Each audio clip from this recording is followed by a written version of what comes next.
सब सब कातिल हैं भारत माँ के, मैं किस किस को नादान कहूं।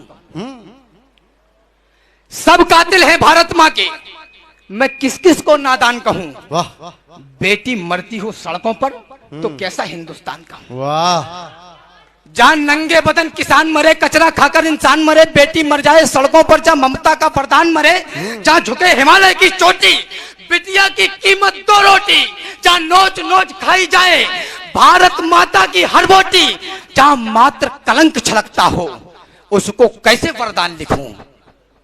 बेटी मरती हो सड़कों पर तो कैसा हिंदुस्तान। वाह वाह वाह वाह। एक खंड काव्य है पद्मावत पर, उसके कुछ अंश यहाँ प्रस्तुत कर दे। बहुत ही अद्भुत। एक बार जोरदार तालियां अगर आपकी हो जाए तो मैं दोबारा उसे आमंत्रण दूं। अभी पिछले दिनों से बुंदेलखंड में हूं, उससे पहले मैं 1.5 साल राजस्थान रहा और अब मैं बुंदेलखंड में हूं। भाई साहब का, नितिन भाई साहब का फोन पहुंचा और मुझे आना पड़ा। आदेश मैं मानता हूं क्योंकि ये वो लोग हैं जो शुरुआती दौर में जब मैं लड़खड़ा रहा था तो मेरी उंगली पकड़ी। और आज का दिन मेरे लिए इसलिए भी अच्छा है कि जिन लोगों को देखकर, पढ़कर, सुनकर, देखकर बड़ा हुआ, उनके सामने कविता पढ़ रहा हूं और वो लोग तालियां भी बजा रहे हैं। वाह, इससे अच्छा मेरे लिए और कुछ नहीं हो सकता। मैं आप बिल्कुल बेशक बेशक। बुजुर्गों के चरणों में प्रणाम करता हूं। और आप डॉक्टर नितिन मिश्रा के संचालन में पढ़ रहे हैं, ये इससे भी बढ़िया कुछ और बात नहीं हो सकती। इससे अच्छा मैं शुरू करता हूं। समय की अपनी सीमा। अभी एक 2-3 साल पहले फिल्म बनी माता पद्मावती, उस पर बहुत सारे, पूरा देश आक्रोशित हुआ और बड़ी सारी घटनाएं हुई। मैं 4 पंक्तियों में ऐसे बड़े और पवित्र विषय के 4 पंक्तियों में लिख के जिज्ञासा मैंने ठंडी नहीं की। मैंने प्रयास किया कि खंड काव्य तक की यात्रा पूरी हो। उसमें कितना सफल हुआ ये तारीख तय करेगी, लेकिन कुछ एक छंद में मेरा आज्ञा है नितिन भाई साहब की, तो मैं आप लोगों के बीच में रखता हूं। दृश्य सिर्फ इतना है कि दिल्ली से रावल रतन सिंह को छुड़ा के ले जाया गया है चित्तौड़, बस, और गोरा बादल दिल्ली में बलिदान हुए हैं। यहां से मैं शुरू करता हूं और कुछ एक छंद रखूंगा। मैं चाहता हूं आप लोग थोड़ा सा ध्यान से सुने क्योंकि मैंने इसको बड़ी लगन और मेहनत से लिखा है। कि रतन सिंह आजाद हुए तो खिलजी खिसियाया था, घर में ही मिली पराजय। अरे वो डॉक्टर मोगली, अब थोड़ा सा बैठ जाओ, मैं शुरू हो रहा हूं। रतन सिंह आजाद हुए तो खिलजी खिसियाया था, घर में ही मिली पराजय के कारण वो तिल लाया था। मेवाड़ धरा के कुछ सैनिक पिंजड़े को तोड़ गए थे और मुगलियों की आंखों को लज्जित छोड़ गए थे। गोरा बादल चचा भतीजे लाखों पर भारी थे, युद्ध कला के करतब उनके सचमुच तलवारी थे। बिना शीश के युद्ध लड़ा था, कथा अमर कराए, जीत गई रजपूती और मुगलों के मुंड झुकाए। इधर नगाड़े बजे, उधर दिल्ली में मातम छाया और अहंकारी खिलजी खुद ही खुद में झल्लाया। बोला सेना से मुस्तंडो जाओ और मर जाना, अपने बेहूदे चेहरे मुझको अब नहीं दिखाना। दिल्ली जैसे बड़े दुर्ग की रक्षा न कर पाई, चंद सैनिकों के हाथों घर में ही मुंह की खाई।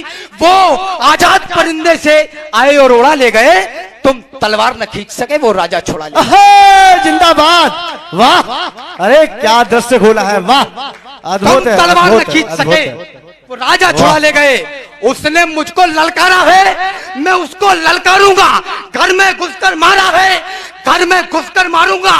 हाथी घोड़े सजवाओ, भाले पर्ची उठवा लो, सारी तलवारें तीर कटारी पर धारे रखवा लो।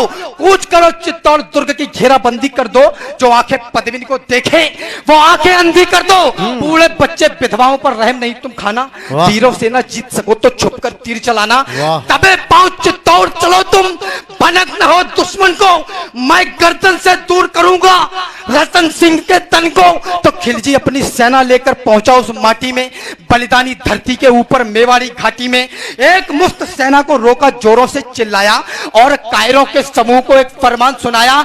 जो ही सैनिक पड़े सभी का सहसा मन कुलाया, किला नहीं था सन्मुख उनको काल खड़ा दिखलाया। सैनिक बोले माफ करो, हम अंदर ना जाएंगे, है विशाल दरवाजा, इसको तोड़ नहीं पाएंगे। तोड़ पाए तो महाराज हम अपना कफन सिलेंगे। किले के अंदर सोए हुए मेवाड़ी सिंह मिलेंगे, सोए शेर जगेंगे तो फिर सबकी रूह हिलेगी।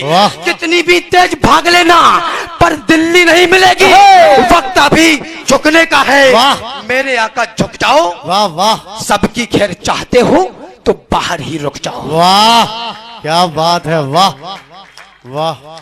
चित्तौड़ दुर्ग दुर्गों का राजा, पर्वत सी ऊंचाई, पैदल घूमो तो उम्र गुजर जाए इतनी लंबाई, और लंबाई से भी विशाल थी रावल की प्रभुताई, प्रभुताई से बहुत कठिन थी पद्मिनी की ठकुराई, ठकुराई के आगे खिलजी विवश दिखाई पड़ता, किला बेध लेने वाली पर नित्य नीतियां गढ़ता, किंतु किले की उस दृढ़ता का वाह वाह क्या कहना। 8 माह तक रेत छानती रही मुगलिया सेना, वाह 8 माह तक रेत छानती रही मुगलिया सेना।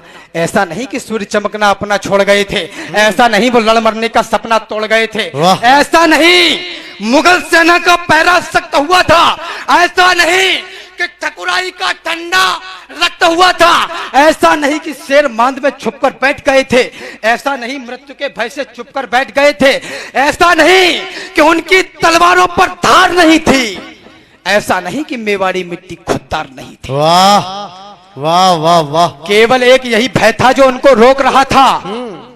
दादा तर्क देखता, केवल एक प्रश्न उठा, एक आरोप लगाया गया इतिहास में कि दाना पानी खत्म हो गया तो लड़ने के लिए बाहर आए।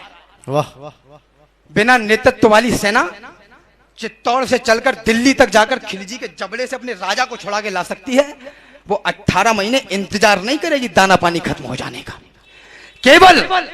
केवल एक यही भय था जो उनको रोक रहा था, मानवता का रक्त बहेगा ये डर टोक रहा था। पर्वत और युद्ध के किस्से और विदुषी का मुख, ये तीनों समुचित दूरी से ही देते सुंदर सुख। कथा युद्ध की सुनने में रमणीक लगा करती है, मगर समर्थल में सौड़ित की धार बहा करती है। बच्चे अनाथ होते हैं, बहुएं विधवा हो जाती हैं, तभी युद्ध की असली सूरत मित्र नजर आती है। तो यही सोचते थे रावल की अगर लड़ाई होगी तो ये सच है दुनिया में अपनी ठकुराई होगी, अपनी ठकुराई होगी तो हर जगह बड़ाई होगी, और बड़ाई की कीमत सचमुच योद्धा ही होगी। खिलजी की सेना में है जितने भी लड़ने वाले, उनमें से ज्यादातर हैं भारत के रहने वाले। भारत के रहने वालों से हरगिज नहीं लड़ेंगे, जब तक युद्ध चले टालेंगे, तत्पश्चात लड़ेंगे। वाह वाह वाह वाह वाह, स्वाभिमान की एक कथा रणमध्य गढ़ी जाती है, मगर समर्थन में स्वाभिमान की कथा एक रणमध्य गढ़ी जाती है। इधर किले के भीतर भी एक जंग लड़ी जाती है, माताएं सुने, इधर किले के भीतर भी एक जंग लड़ी जाती है। शाका इधर इधर उधर जौहर, क्या तालमेल अलबेला, मातृभूमि की रक्षा में क्या हुआ खेल अलबेला। स्नान ध्यान के बाद हाथ जब एक लिंग के जोड़े, लगी भवानी जब पहने थे लाल रंग के जोड़े, लाल रंग के जोड़ों संग सारे श्रृंगार किए थे। वो सारे श्रृंगार माता ने अंतिम बार किए थे। पहला श्रृंगार आंख में जब काजल की धार लगाई, आंसू छलक ना पड़े तभी लक्ष्मण रेखा बनवाई। दूजा श्रृंगार भाल पर माने जब बिंदी को धारा, ऐसा लगा माता ने मस्तक पर दिनकर अवतारा। तीजा श्रृंगार होठ पर माने लाली को लगवाया, अंगारों से अदर हो गए, अग्नि कुंड दहकाया। चौथा श्रृंगार मात पद्मिनी का आज विश्व ने देखा, जब माँ ने माथे पर डाली स्वाभिमान की। वाह वाह वाह वाह वाह वाह वाह। श्रृंगार पांचवा हाथों की मेहंदी से बोल रहा था, स्वाभिमान का रंग नई पीढ़ी में घोल रहा था। छठवां श्रृंगार कर्ण कुंडल मनमाने लटक रहे थे, जैसे कोई देशभक्त दीवाने लटक रहे थे। श्रृंगार 8वां 7वां नथनी क्या मर्यादा धार रही थी, उसके आगे पवित्रता भी खुद को हार रही थी।